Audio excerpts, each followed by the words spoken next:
잠시만요. 강단 위치가 조금 바뀌었어요. 그래서 네. 아멘. 여러분 너무 반갑습니다. 아, 코로나가 보니까 바짝 우리 곁으로 다가온 것 같습니다. 직장이나 또 아이들 학교에서 코로나 확진자가 발생해서 어, 모임 약속을 했다가 참석하기 어려워진 분들도 좀 있고요. 그래서 각별히 코로나 감염을 주의해 주시기 바라고 다만 마음을 굳건하게 먹읍시다. 예, 코로나가 계속 퍼질 것 같습니다. 그리고 내일 이제 수능을 치는 날이죠. 수능 날씨가 굉장히 푸근하네요. 그렇죠? 네. 너무 추워서 이렇게 11월로 땡긴 건가요? 네, 우리 잠실교회에서 우리 채린이 그리고 수빈이 명동교회의 최진우 성일이 아들 같아요. 그 다음에 분당교회 진우 이진우 하균이 아들 하균 형제 아들. 그 다음에 곽동규 동규는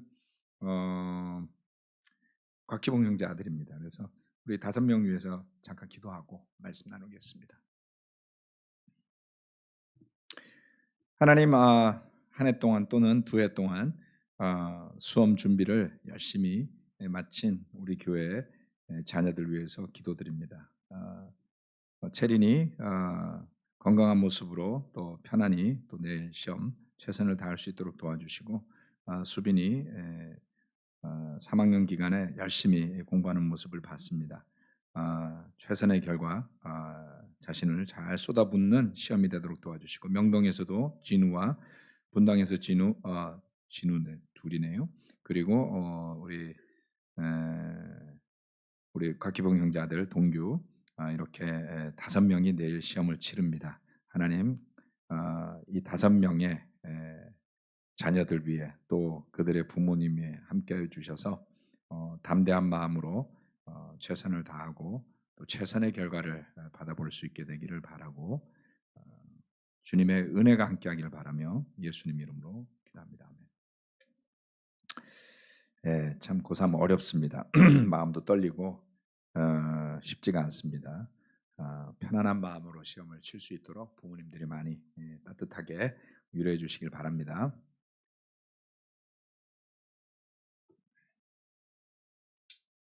포인터를 제가 예배당에도 몇 분들 와 계시고 또 유튜브로 참여하시는 분들도 있을 텐데요. 이제 올해가 얼마 안 남았습니다. 이제 한 달 반 정도 남았나요? 크리스마스는 되게 멀게 느껴지는데 가만히 보면 이제 곧 크리스마스가 되네요.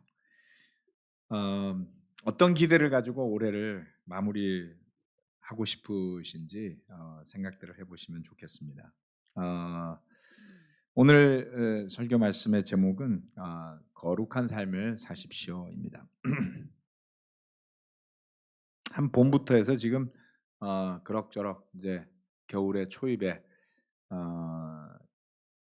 이번 주 그리고 다음 주는 형제들 설교고요. 그리고 그 다음 주 한 번 더 하면 이그 Measure of a Man이라는 책의 레슨이 끝이 납니다. 그리고 12월은 연말에 주제에 대한 강의로 주중 예배 설교 말씀을 준비하고 있습니다.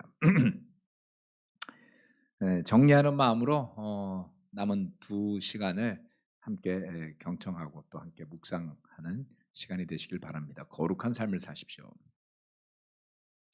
디모데전서 3장 2절로 4절 말씀 그리고 디도서도 있죠. 네, 좋습니다.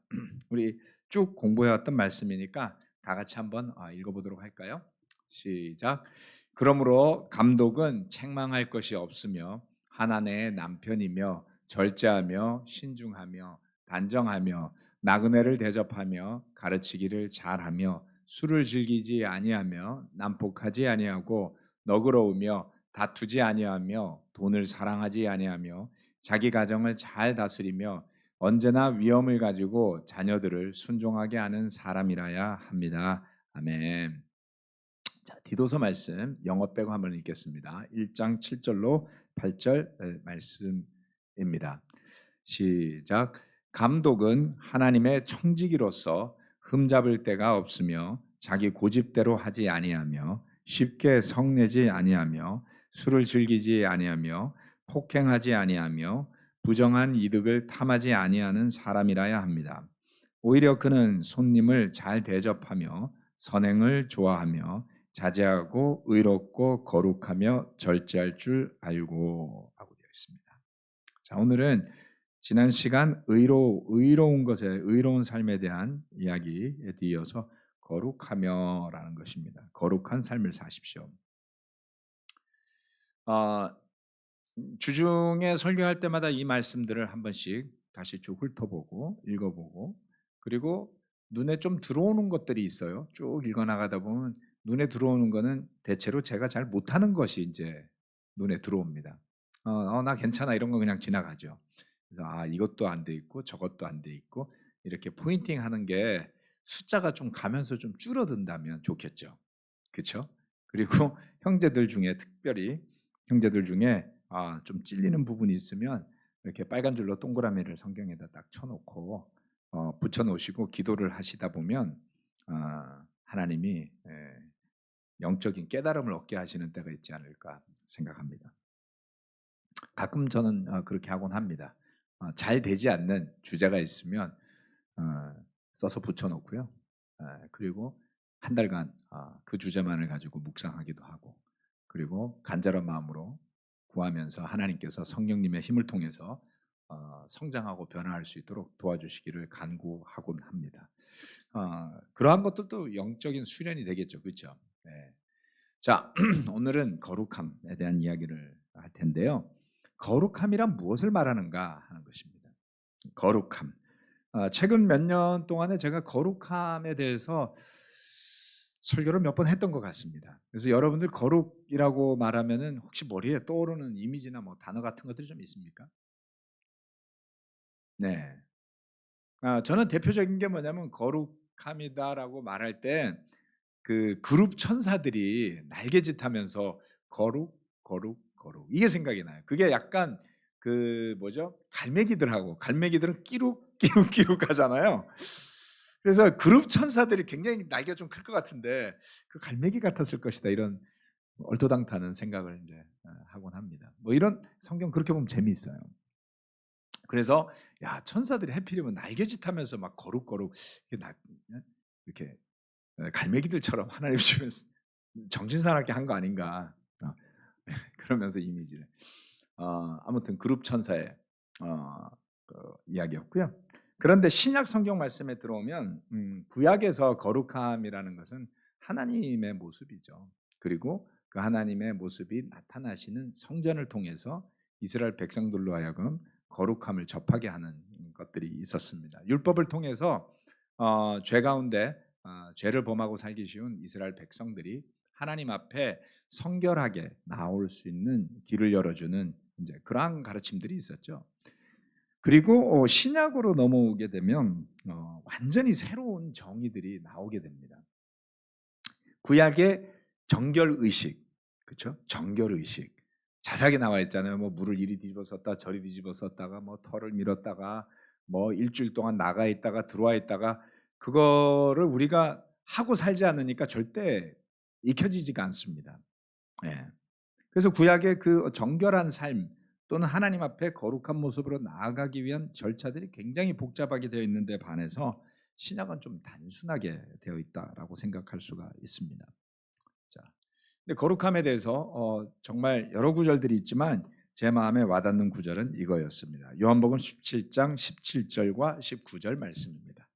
진리로 그들을 거룩하게 하여 주십시오. 아버지의 말씀은 진리입니다. 그리고 내가 그들을 위하여 나를 거룩하게 하는 것은 그들도 진리로 거룩하게 하려는 것입니다. 우리가 아주 소중한 힌트를 얻을 수가 있습니다. 거룩하게 되는 것이 어떤 구약에서처럼 의식을 통한 것이 아니라 이것을 보면 무엇으로? 진리로 거룩하게 된다. 진리는 예수님이 부연 설명해 주셨죠. 진리는 말씀이다. 아버지의 말씀이다. 그래서 예수님이 그 제자들이 진리로 거룩하게 될 수 있도록 구하셨어요. 구약에서 이스라엘 백성들은 하나님의 이미지에서 또는 제사를 드리는 과정에서 두려움을 통해서, 그렇죠? 시내산에서 율법이 주어질 때 천둥이 치고 막 하나님 앞으로 나오를 때 난리가 났었잖아요. 그래서 굉장히 두려운 마음에서부터 하나님께 다가가서 자신을 정결하게 하고 모였던 그러한 것들에서 이제는 예수님의 가르침을 통해서 진리로 거룩하게 되는 시대로 접어들게 되는 겁니다. 우리가 예수님의 제자로 살아가고자 한다면 거룩함이라는 단어를 따로 떼어서 설명할 수 없다라는 것을 아셔야 됩니다. 왜냐하면 성경 말씀이 그렇게 정의하고 있어요. 네. 자, 신약 성경 말씀에서 구약과는 다르게 구약에서는 거룩하다라는 단어를 의미하는 단어가 따로 있고요. 신약으로 넘어오면 거룩하다라는 단어를 하교스라고 합니다. 하교스, 이게 대표적인 단어인데요. 거룩하다 또는 성스럽다, pious, holy, 이런 경건하다, 이런 단어로 쓰이게 됩니다.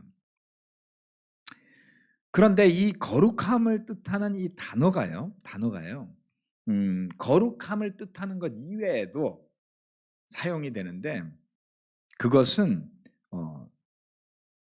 성도라는 단어입니다.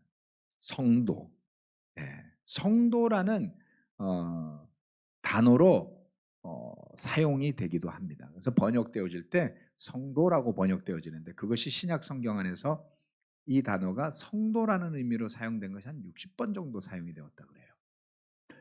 굉장히 빈도수가 높은 겁니다. 성도라는 단어가 그 말 그대로 거룩한 또는 성스러운 무리들이란 뜻이잖아요. 그렇죠? 네. 복음서에서도 쓰이고요. 그리고 서신서에서 상당히 많이 사용되게 됩니다. 물론 하교스라는 단어 이 자체는 수백 번 사용이 돼요. 신약 성경 안에서만. 그러니까 거룩하다 또는 성도 이런 단어가 제자라는 단어 못지않게 많이 사용된 걸 알 수 있겠죠. 네. 서두에서 제가 말씀드렸다시피 신약 성경에 나타나는 거룩함이라는 것은 외적인 것, 율법적인 것, 의식적인 것을 의미하지 않습니다. 거룩함이라는 것을 이야기하려고 할 때 제가 처음에 이렇게 그룹 천사의 이야기, 그러니까 성경을 제가 읽으면서 하나 이미지로 그냥 떠올렸던 그런 하나의 예시였는데요. 근데 어떻게 하면 여러분과 저는 거룩한 삶을 살 수 있겠습니까? 라고 물어보면 대체적으로 처음에 나타나는 반응들은 양에 대한 이야기예요.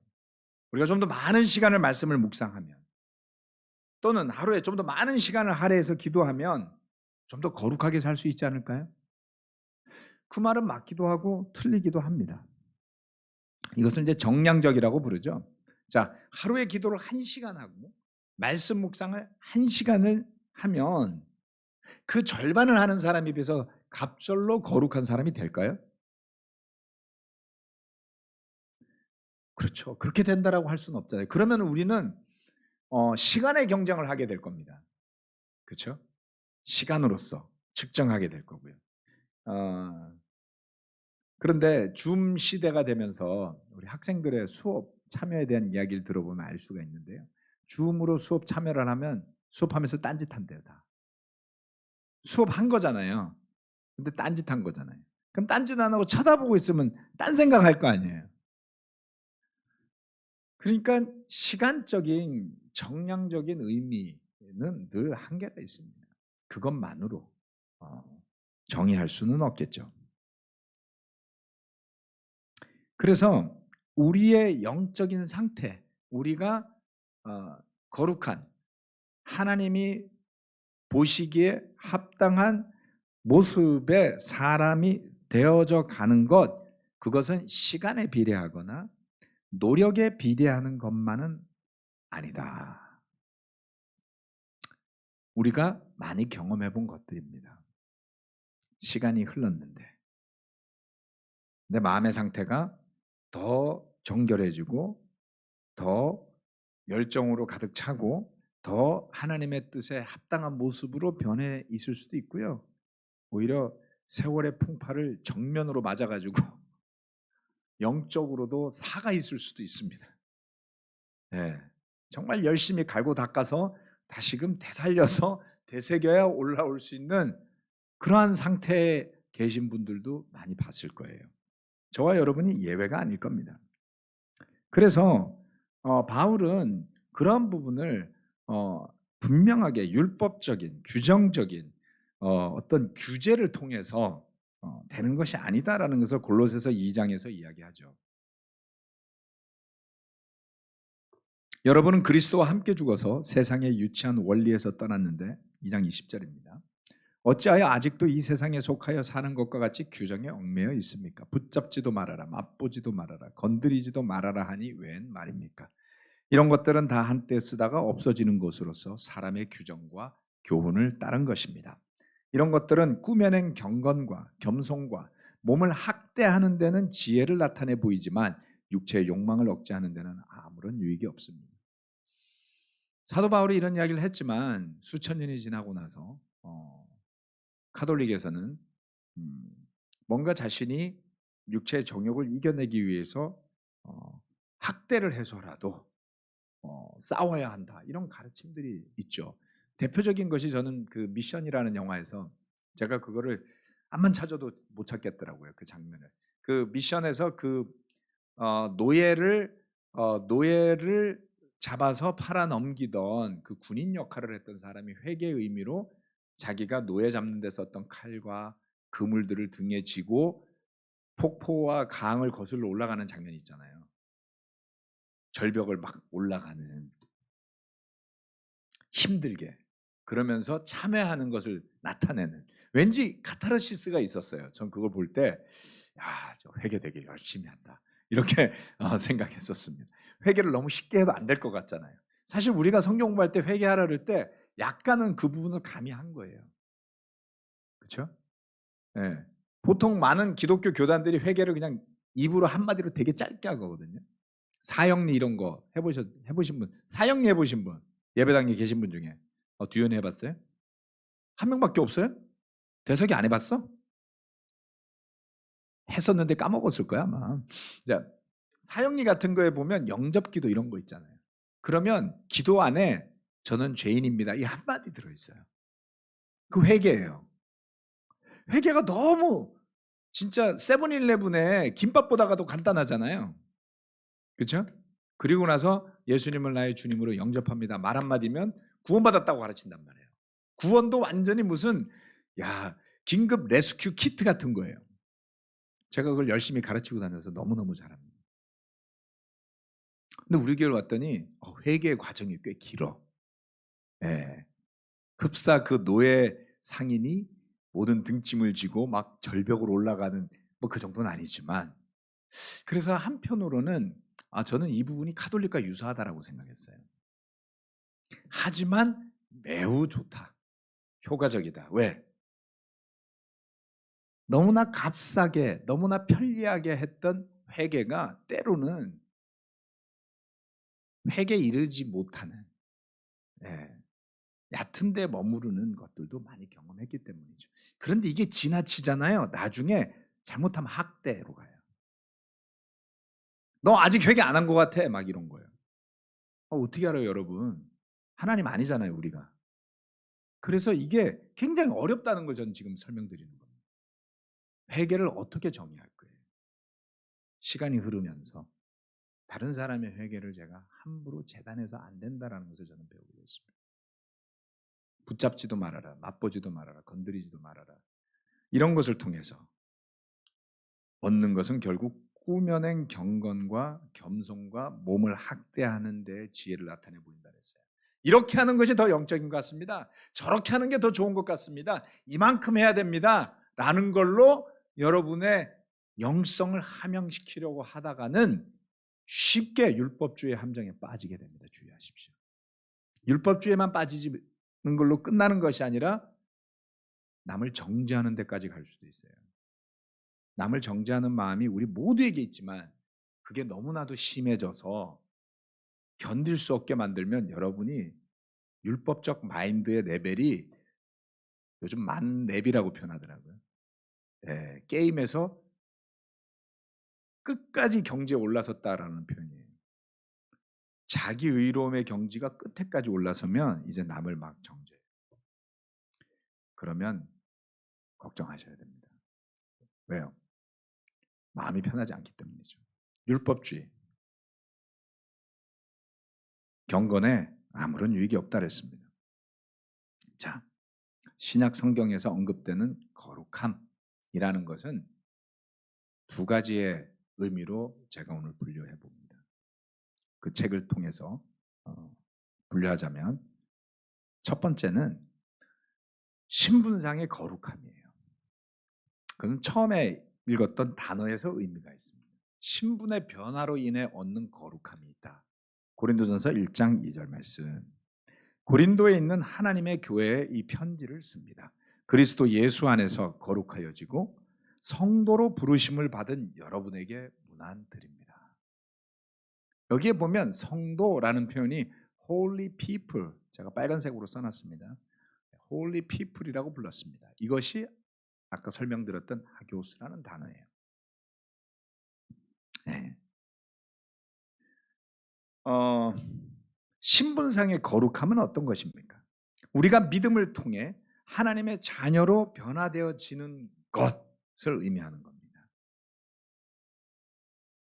하나님과 전혀 상관없이 살아가던 우리가 믿고 회개하고 예수님을 주님으로 받아들이고 하는 과정을 통해서 하나님의 거룩한 사람들, 즉 성도로 변화되는 것을 의미하는 겁니다.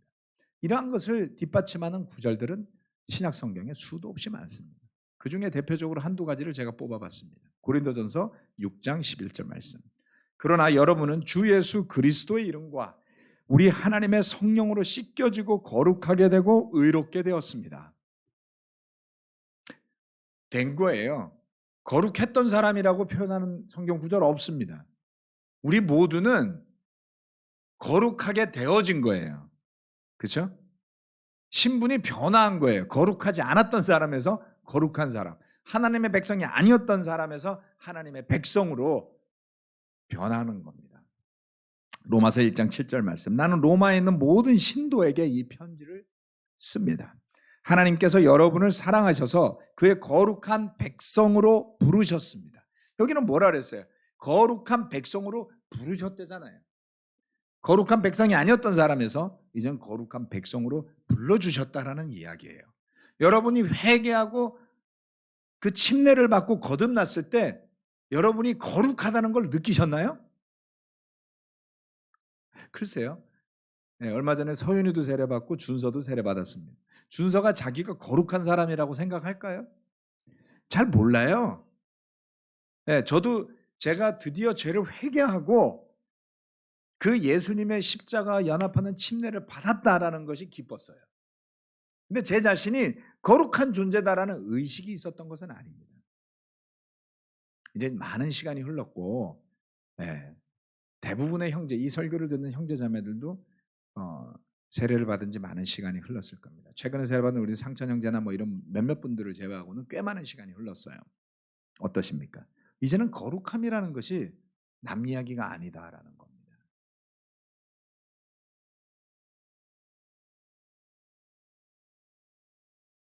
거룩함과 전혀 관계가 없던 우리가 회개하고 믿고 침례받음으로써 거룩한 사람으로 변화되어질 때 하나님의 사랑을 받는 거룩한 백성으로 거듭나게 되었다면 그것이 얼마나 놀라운 일입니까? 정말 뭐가 바뀌었는지도 잘 모르겠는데요. 회개하고 믿고 고백하고 침례받았다는 사실 하나로 하나님께서 우리를 거룩한 존재로 받아주시는 거잖아요. 그 변화를 아셔야 됩니다. 그것은 우리가 완벽한 행동을 하는 사람으로 변화되어졌기 때문에 주어진 것이 전혀 아니에요. 일도 상관이 없습니다. 네. 신분이 변화한 겁니다. 거룩한 사람으로. 이것을 의식할 때가 되었어요, 이제는.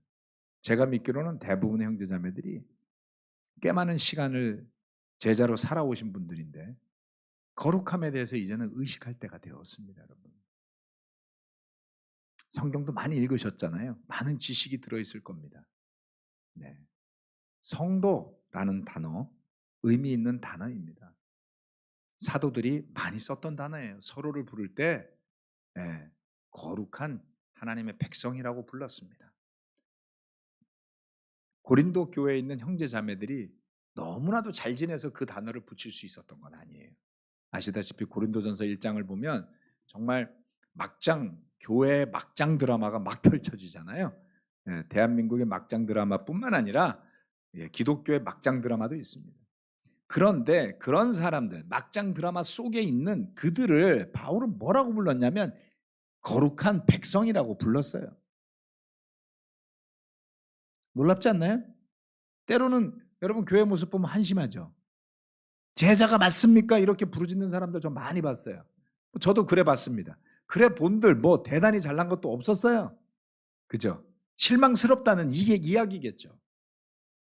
지금의 여러분의 가정의 모습, 여러분의 바이블톡의 모습, 지금의 여러분이 느끼는 교회의 모습은 얼마나 자랑스럽습니까? 얼마나 대단합니까? 근데 놀라운 게 있어요.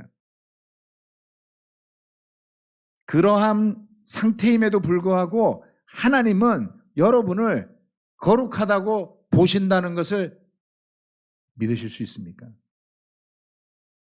그 믿음이 없으면 그거 잃어버리실 수 있어요.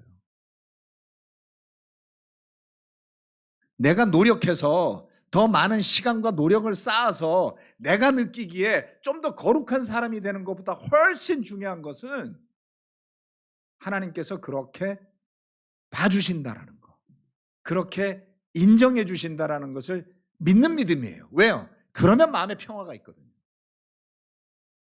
회개도 할 수 있거든요. 근데 내 노력으로 하지 않으면 안 된다고 생각하면 아무리 많이 해도 평화가 없어요. 어려웠죠. 자, 놀라운 일입니다. 그래서 우리가 그렇게 신분상의 변화가 있고 난 다음, 이제 그 다음이 문제죠. 주님이 우리를 이 땅에서 하늘나라로 불러주실 때까지 거룩한 백성으로 어떻게 살아야 될까요? 그게 저와 여러분의 고민 아닌가요? 네. 자, 삶에서 거룩해져 가기입니다. 두 번째는. 그래서 거룩함에 대해서 신약 성경 말씀에서 두 가지로 제가 구분해 봤다 그랬어요. 하나는 신분상으로 거룩해진 것을 우리가 인식하고 믿음으로 받아들이는 것. 두 번째는 그러한 변화를 어떻게 이루어 갈 수 있겠느냐? 지속적으로 이겁니다.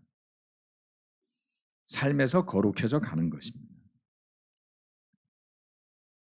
데살로니가전서 5장 23절과 골로새서 2장 2절 말씀을 적어 보았습니다.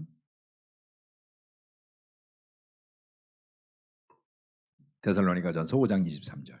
평화의 하나님께서 친히 여러분을 완전히 거룩하게 해 주시고 우리 주 예수 그리스도께서 오실 때 여러분의 영과 혼과 몸을 흠이 없이 완전하게 지켜 주시기를 빕니다. 골로새서 2장 2절. 내가 이렇게 하는 것은 여러분 모두가 사랑으로 결속되어 마음에 격려를 받고 깨달음에서 생기는 충만한 확신의 모든 풍요에 이르고 하나님의 비밀인 그리스도를 온전히 알게 하려는 것입니다. 놀랍습니다. 믿음으로 주님 안에서 거룩하게 거듭난 우리가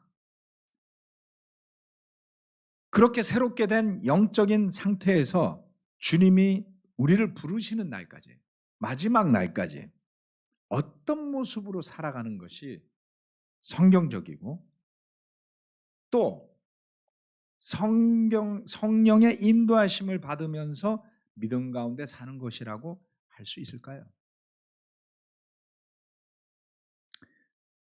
어, 신약 성경 가운데 네 개의 복음서가 주님의 가르침, 복음이라 그러죠.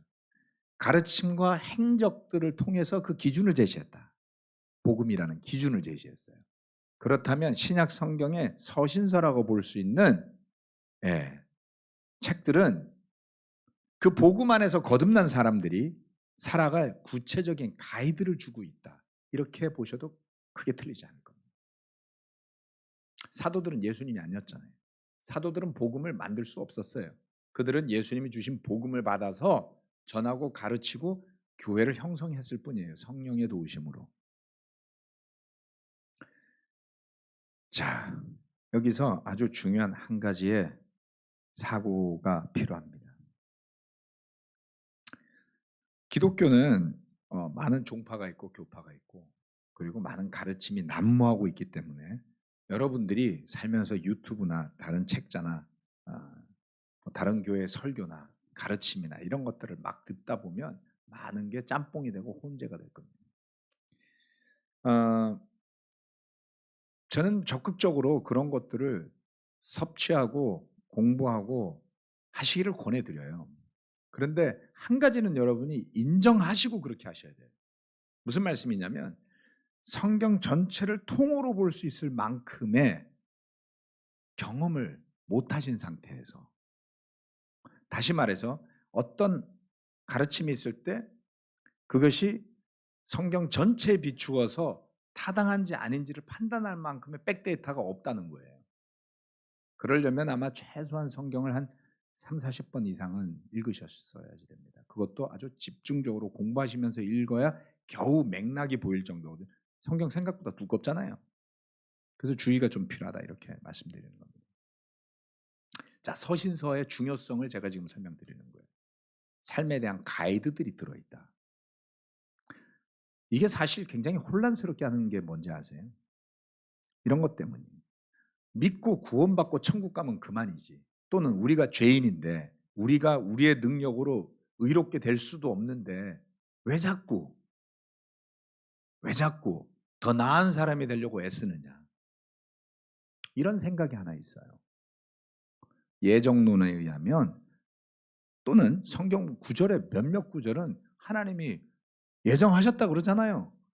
창세전에 선택하셨다 그러잖아요. 그럼 선택받은 사람들 아니야? 근데 선택받은 사람들이 왜 삶에서 거룩해져 가려고 애를 써야 되냐고요. 안 해도 되는 거 아니에요? 이런 딜레마가 생긴다고요. 우리 교회에서도 장로교회 영향을 받으신 분들 가운데 그런 사고로 깊게 빠져들어가신 분들이 혹시라도 있을까 봐 제가 걱정이 돼서 하는 겁니다. 자, 제가 율법주의의 폐단을 앞에서 말씀드렸어요. 신앙을 정량적인 것, 나의 성취로 자꾸 보려는 율법주의적인 성향이 우리 모두에게 있단 말이에요. 굳이 따지면 우리 교회는 어떤 스펙트럼일 것 같아요? 믿고 땡치자. 막 살아도 회개만 하면 돼. 죽으라고 제자가 되려고 애쓰자. 이쪽 아니에요? 죽으라고 전다고 콰이탐하고 맨날 모여서 재고백하고 그것도 안 됐다고 맨날 야단치고 야단치지 제자 훈련하고 죄송합니다. 저도 회개했다고 좋아했다가 나중에 또 싸웠다가 뭐 했다가 막 지지고 볶고 난리 부리고 관여하고 간섭하고 적극적으로 막 우리는 이쪽에 속해요. 교회 왔는데 대면하고 내 인생은 내 인생, 네 인생은 네 인생 알거나 모르거나 몰라 따로국밥처럼 이러지 않잖아요 우리가. 그러니까 우리는 율법주의를 주의해요. 근데 시간이 흐르면서 우리 교회 안에 이 장로교적인 사고가 스멀스멀 들어와요. 그래서 지금은 우리 교회 안에 스펙트럼이 좀 다양해졌다고 봐요.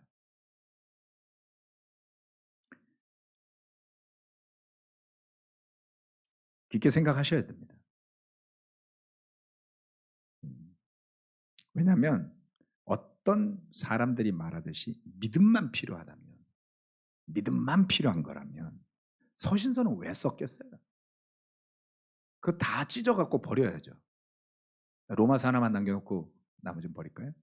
사도행전도 버리면 안 되니까. 그럼 사도행전하고 로마서만 남기고 나머지는 다 찢을까요? 이렇게 하고 싶은 사람들이 있었을지도 몰라요. 네.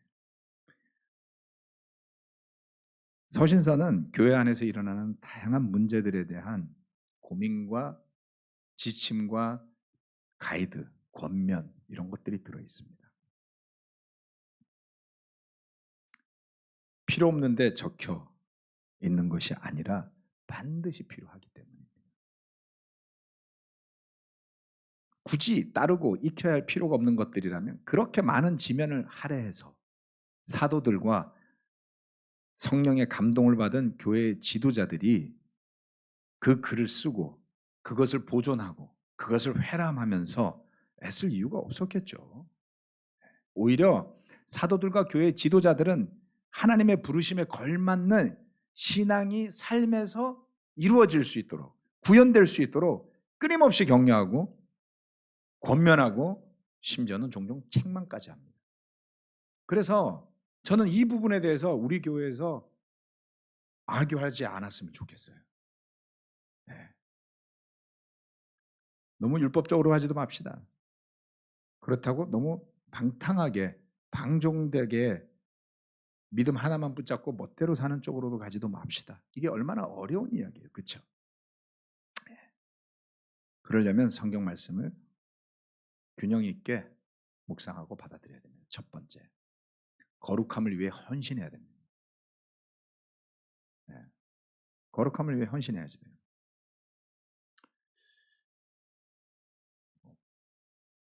한 구절이 날라갔네요. 네. 자, 거룩함을 위해 헌신한다. 로마서 12장 말씀 제가 읽겠습니다. 로마서 12장 1절에서 2절 말씀. 형제자매 여러분, 그러므로 여기 나와 있지 않습니다. 그러므로 나는 하나님의 자비하심을 힘입어 여러분에게 권합니다. 여러분의 몸을 하나님께서 기뻐하실 거룩한 산 제물로 드리십시오. 이것이 여러분이 드릴 합당한 예배입니다. 여러분은 이 시대의 풍조를 본받지 말고 마음을 새롭게 함으로 변화를 받아서 하나님의 선하시고 기뻐하시고 완전하신 뜻이 무엇인지를 분별하도록 하십시오. 첫 번째, 거룩함을 위해서는 헌신해야 됩니다. 우리가 무엇에 관심을 가지는지가 중요하기 때문입니다. 제가 지난 시간에 하나님께서 우리를 창조하실 때 우리의 속성 가운데 하나를 흉내내기, 따라하기를 심어주셨던 것이 틀림없다라고 말씀드린 적이 있습니다. 네, 그것이 학습이고요.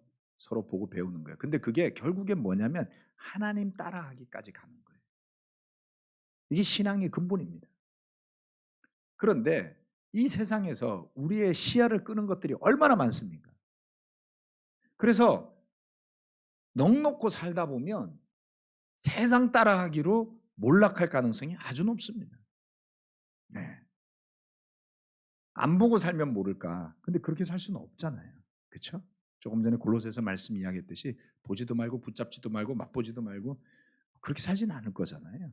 그러면 우리는 어떻게 해야지 세상의 패턴을 쫓아가지 않고 거룩함을 향한 길을 걸어갈 수 있겠냐라는 겁니다. 거기에는 헌신밖에 없어요. 헌신. 좋은 부부관계를 만들고 싶다? 비결 딱 하나예요. 같이 대화하는 겁니다. 같이 대화하는 거예요.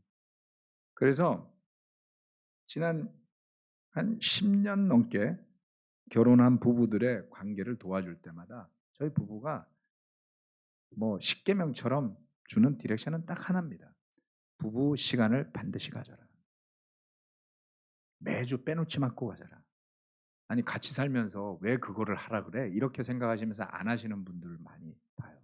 부부관계 개선이 되지 않습니다. 같이 산다고 대화하는 거 아니에요. 그렇죠? 엄청난 노하우가 필요한 것도 아니잖아요. 대화하라니까요. 그게 뭡니까? 서로에게 헌신하라는 거잖아요. 그렇죠? 부부가 서로에게 관심이 없는데 관계가 어떻게 좋아져요? 헌신하고 대화하고 몰입해야지 돼요. 여러분 하나님과의 좋은 관계 속에 살아가고 싶습니까? 헌신해야 됩니다. 헌신한다라는 것은 처음에 말씀드렸다시피 시간과 양에 대한 것은 아니에요. 하지만 전혀 안 한다고 전혀 안 하면서 될 수 있다고 생각하는 것도 어리석은 겁니다. 네. 즉 1시간 한다고 30분에 2배가 되고 15분에 4배가 되는 건 아니지만 그렇다고 아예 안 하면서도 거룩할 수 있다? 그거는 만용이죠. 그건 오만이죠. 예배에 참석하지 않으면서 나는 영적으로 살 수 있어. 만용입니다, 여러분. 함께 모이는 모임 가운데 들어와서 서로 권면하고 격려하고 주고받고 하지 않으면서도 잘 살 수 있다? 잠시 그럴 수 있어요. 어떤 사유 때문에 뭐 지나치게 우울증에 빠졌다든가 공황장애가 왔다든가 아니면 뭐 그거 아닌데 좌우지간 좀 지쳤다라든가 그래서 좀 잠시 여러 관계 속에 있기보다는 잠시 있을 수 있습니다만은 그 상태로 계속 가시면 안 좋을 거예요. 지장이 있을 겁니다.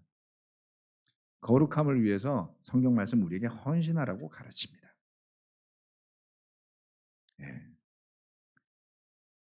그래서 하나님이 기뻐하실 만한 흠없는 산제물로 드릴 수 있도록 우리 자신을 관리해야 함을 말하는 것입니다.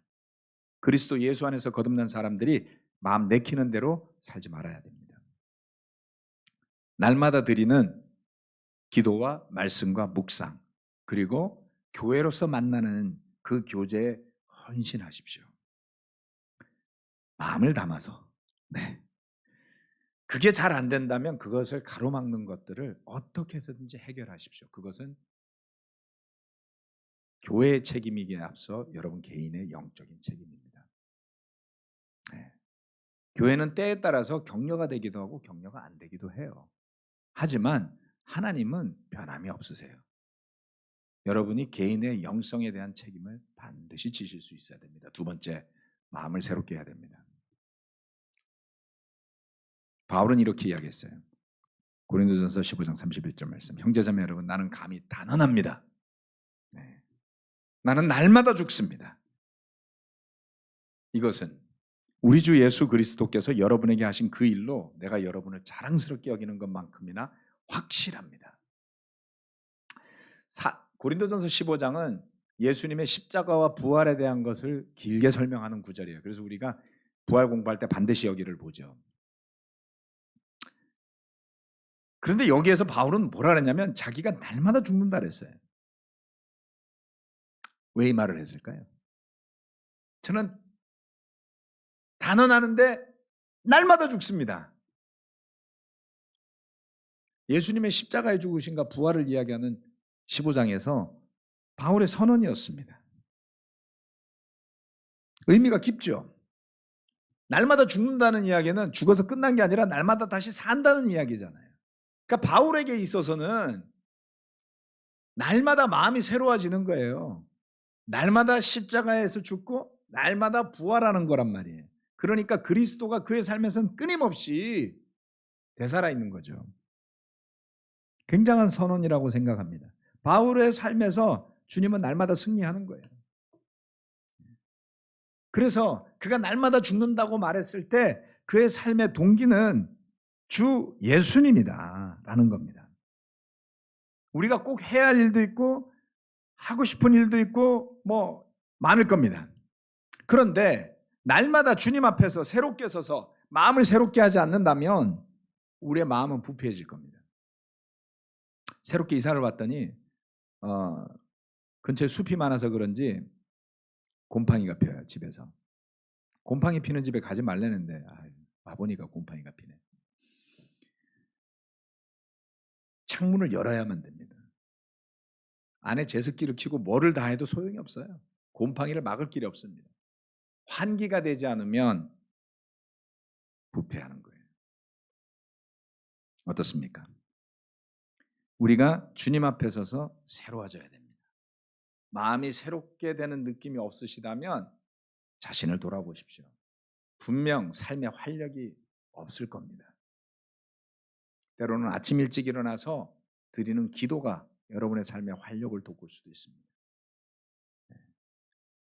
때로는 형제들이 모여서 하는 성경 토론 모임이 여러분의 삶의 활력을 돋굴 수도 있을 겁니다.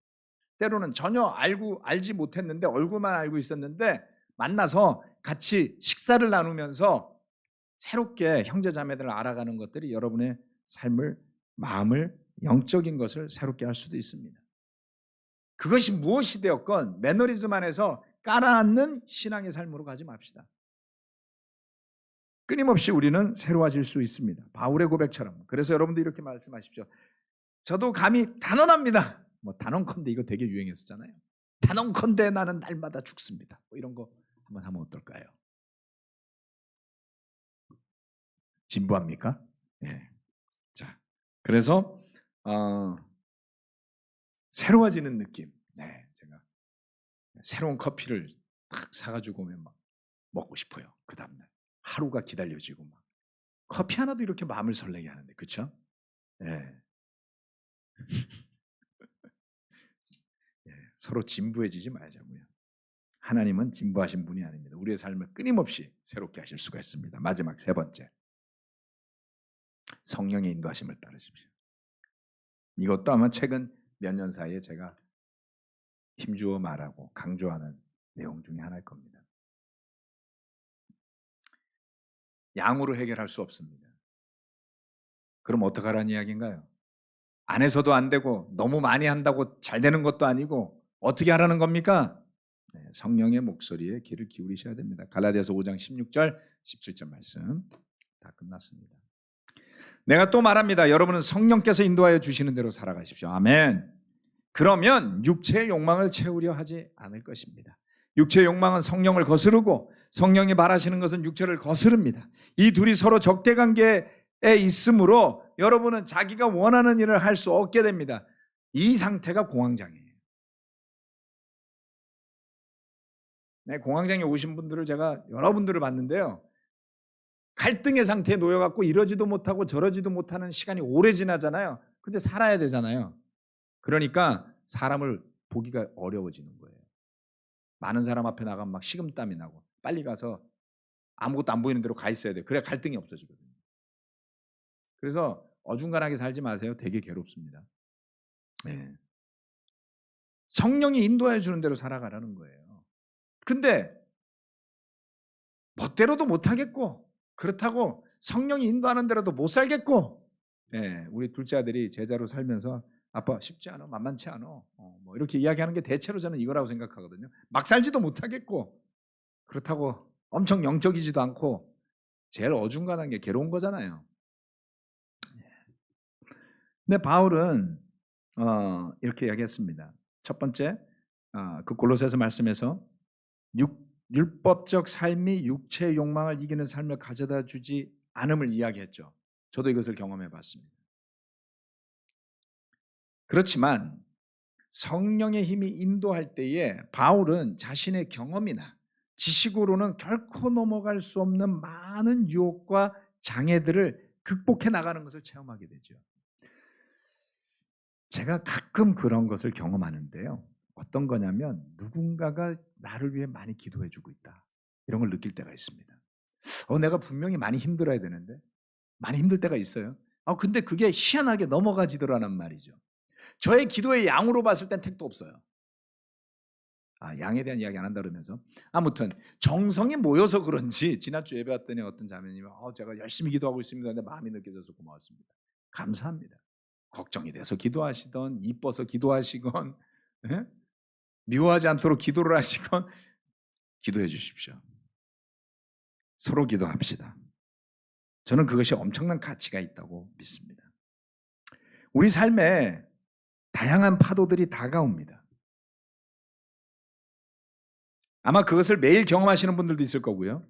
일주일에 한 번, 한 달에 한 번, 모르겠어요. 마주 대하는 빈도와 형태는 많이 다를 겁니다. 하지만 어느 누구 하나 빠짐없이 육체의 욕망이 이끄는 길과 성령이 인도하는 길 사이에 갈등하는 형태는 완전히 사라지지 않습니다. 하지만 복음은 여기에 있습니다. 성령이 인도하여 주는 대로 살아가다 보면 육체의 욕망을 채우려 하지 않을 것입니다. 더 좋은 것을 맛본 사람은 맛없는 것으로 돌아가려고 하지 않을 거예요. 하늘나라의 천상의 것을 맛보는 것이 중요한 것입니다. 우리는 누군가를 따르게 되어 있습니다. 누군가를 흉내내게 되어 있습니다. 하나님이 그렇게 만드셨어요. 그런데 무엇을 따르고 무엇을 흉내낼지 결정하는 것이 여러분 자신이라는 것입니다. 그래서 성경 말씀은 절대로 가만히 있어라 그러면 성령이 너를 인도할 거다라고 가르치지 않아요. 네. 성령께서 인도하여 주시는 대로 살아가라고 강하게 권하잖아요. 이걸 하셔야지 됩니다. 그래서 넋놓고 살다 보면 자연스럽게 우리는 육체의 욕망을 채우는 길로 미끄러져 들어갑니다. 하지만 성령이 이끄시는 또는 성령이 인도하시는 성령이 바라시는 것을 분명하게 보고 믿는 사람은 그 길을 가게 됩니다. 이거는 의식적인 거예요. 이건 무의식이 아니에요. 의지가 있어야 됩니다. 믿음은 무의식의 경지가 아닙니다, 여러분. 의식적이고 의도적이고 결정이 따르는 거예요. 여러분 중에 무의식 가운데 세례 받으신 분 있어요? 아니잖아요. 그렇죠? 의지를 가지고 공부하셨잖아요. 그래서 믿음의 영역과 구원의 영역에서 의지를 제로로 만들지 마세요. 하나님의 은혜에 비하면 아무것도 아니라는 것이지 성경은 우리가 가지고 의지와 결정을 가지고 해야 되는 것을 절대 부인하지 않는다. 다만 그게 전부인 것처럼 그게 큰 것처럼 해서 율법주의로 가지 마라. 이렇게 경고하는 겁니다. 그래서 성령이 이끄시는 인도하시는 그 삶은 완벽에 관한 것이 아니라 어떤 힘으로 자신의 삶이 이끌려갈 것인지를 말하는 것이에요. 완벽에 관한 것은 아닙니다. 오늘도 여러분이 성령의 이끌리심을 선택하여 참석하신 예배였으니 주님의 축복이 여러분과 함께 하시길 바라면서 말씀 마치겠습니다.